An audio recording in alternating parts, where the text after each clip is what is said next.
సద్గురు జ్యోతిషాలయం వారి యొక్క ఒక చిన్నపాటి రీసెర్చ్లో జూలై అవసానం నుండి ఆగస్టు ప్రారంభంలో 2024 అరుదైన షడాష్టక యోగం. ఇది చాలా అద్భుతమైనటువంటి ఒక ఇదండి, రాశి ఫలితాల్లో ఒక ఇది.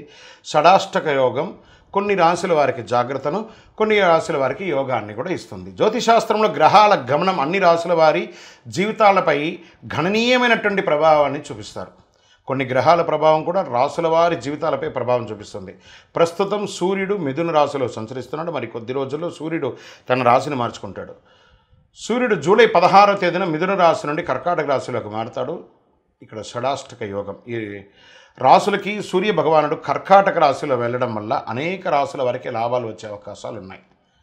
కర్కాటక రాశిలో సూర్యుడితో పాటు శని కూడా కలిసి షడాష్టక యోగాన్ని చేస్తున్నారు. ఇక్కడ చూడండి, కర్కాటక రాశిలో సూర్యుడు, కుంభరాశిలో శని 6, 8 స్థానాల్లో ఉండడం వలన ఏర్పడే ఈ షడాష్టక యోగం ప్రభావంతో కొన్ని రాశుల వారికి సమస్యలు ఉంటాయి, కొన్ని రాశుల వారికి యోగం ఉంటాయి.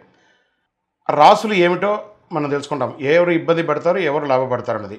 మీనంలో రాహు, వృషభ రాశి, కర్కాటక రాశిలో సూర్య సంచారం కారణంగా ఏర్పడుతున్న షడాష్టక యోగ కారణంగా వృషభ రాశి వారికి ఆర్థికంగా చిన్న చిన్న ఇబ్బందులు వచ్చే అవకాశాలు ఉన్నాయి. ఈ సమయంలో వృషభ రాశి వారికి ఆందోళన కూడా పెరిగే అవకాశాలు ఉన్నాయి. వృషభ రాశి జాతకులు షడాష్టక యోగ సమయంలో జాగ్రత్తగా ఉండాలి.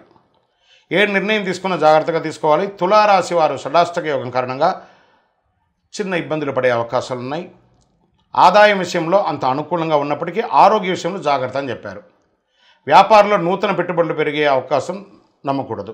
తులారాశి వారికి షడాష్టక యోగం సానుకూల ఫలితాలను ఇవ్వబోదు. జాగ్రత్త, కొంచెం జాగ్రత్తగా ఉంటే చాలు 1 మంత్. కన్యారాశి వారికి కూడా షడాష్టక యోగం ఇబ్బందులు పెట్టే అవకాశాలుగా ఉన్నాయి.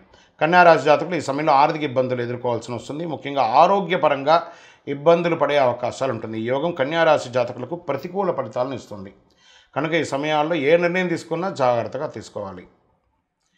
ఈ 3 రాశులు తప్ప మిగతా అన్ని రాశుల వారికి ఈ షడాష్టక యోగంలో చాలా యోగంగా ఉంటుంది. విజయోస్తు.